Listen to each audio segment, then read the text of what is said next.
le Seigneur. Alléluia.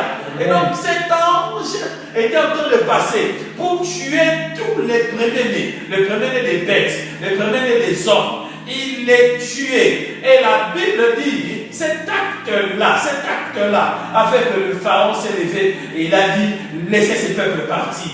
Et ils sont sortis parce qu'un jour, ils ont utilisé l'arme redoutable du Seigneur qu'on appelle la Sainte Seine. Lorsque le Seigneur faisait le ministère, il a affronté les démons. D'ailleurs, pour commencer le ministère, il a jeûné pendant 40 jours, 40 nuits. Mais à la veille d'affronter le plus grand combat de sa vie, ça veut dire Golgotha, ça veut dire la gloire, qu'est-ce qu'il a fait? Il a pris la Sainte Seine. Il dit, je désirais depuis longtemps prendre cette Sainte Seine avec vous.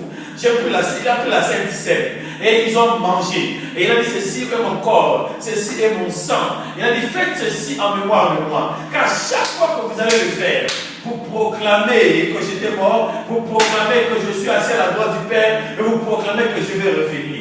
L'église primitive était puissante, non pas parce qu'ils priaient seulement, non pas parce qu'ils avaient l'onction, mais parce que la Bible dit que la multitude se réunissait dans les maisons et ils prenaient la Sainte Seine régulièrement. D'ailleurs, au temps des apôtres, chaque fois que les chrétiens se retrouvaient quelque part et qu'ils priaient, ils faisaient automatiquement la Sainte Seine. C'était même pas une histoire d'attendre le dimanche. Chaque fois que les gens se retrouvaient dans une maison, c'est comme cela qu'il y en a qui en ont abusé. Selon le texte de 1 Corinthiens chapitre 11, et Paul a dû ramener les chrétiens de Corinthe à l'ordre. Mais quand tu parles aux chrétiens de Thessalonique, des endroits comme de la Grèce, si tu as la chance de visiter ces chrétiens-là, quand tu parles, parce qu'ils ont encore le côté traditionnel de la foi, ils vont t'expliquer que c'était comme ça. Quand les gens se retrouvaient ensemble, dans l'Asie mineure, en Turquie, et tout, ils mangeaient le corps du Seigneur, ils buvaient le sang. Et donc, il y avait la vitalité, la vie de Dieu, la puissance de Dieu dans le corps de Christ. Est-ce que vous me suivez? Amen. Ça, c'est une arme souvent que les gens minimisent. Beaucoup de gens croient seulement au jeûne et à la prière. Mais je suis venu t'annoncer une autre arme, qui est le contraire de jeûner. C'est manger le corps du Seigneur, boire le sang de l'agneau. Jésus dit, celui qui mange mon corps et qui boit mon sang a la vie éternelle. Alléluia. Amen. Amen, amen. Bon, maintenant, je ne dis pas que tous les jours tu dois commencer à le faire, à moins que le Seigneur te donne une instruction. Mais la table du Seigneur, les pains de proposition, les pains présentés devant la présence de Dieu sont là, même dans la présence de Dieu. Alléluia. Amen. Un pain exigeait 8 litres de farine, imaginez-vous. Imaginez-vous, imaginez-vous.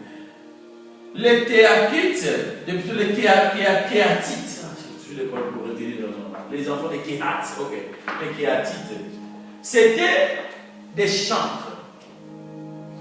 Donc les adorateurs. Ce sont les adorateurs qui peuvent préparer la table du Seigneur. Les gens qui adorent, qui sont dans la présence de Dieu, qui le célèbrent, c'est eux qui peuvent préparer la table du Seigneur. En d'autres termes, quand tu prépares la table du Seigneur, sois dans un esprit d'adoration. Sois dans un esprit d'adoration et de prière.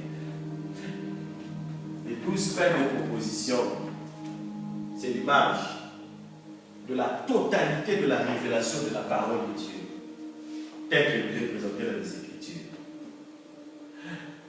Quelqu'un dit, et c'est la femme cananéenne, syro-phénicienne cananéenne qui dit, mais les chiens mangent même les miettes qui tombent de la table.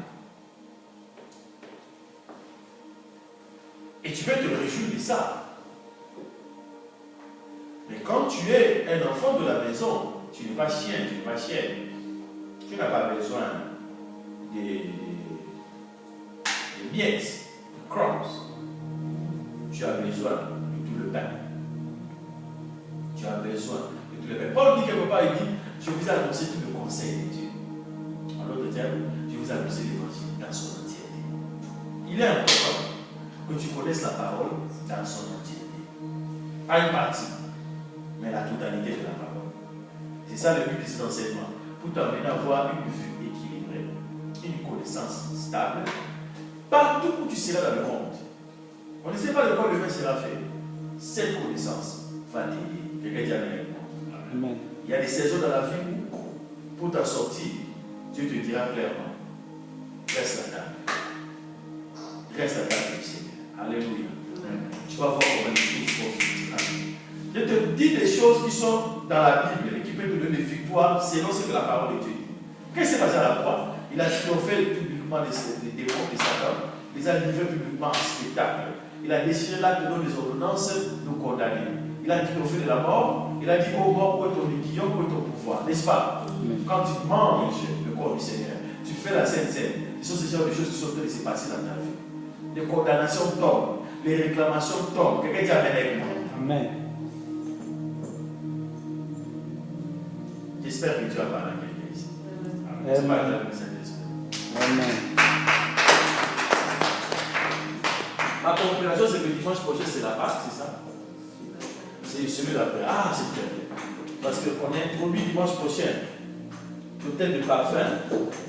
Et puis, celui de la fin, on va finir avec le lieu très saint.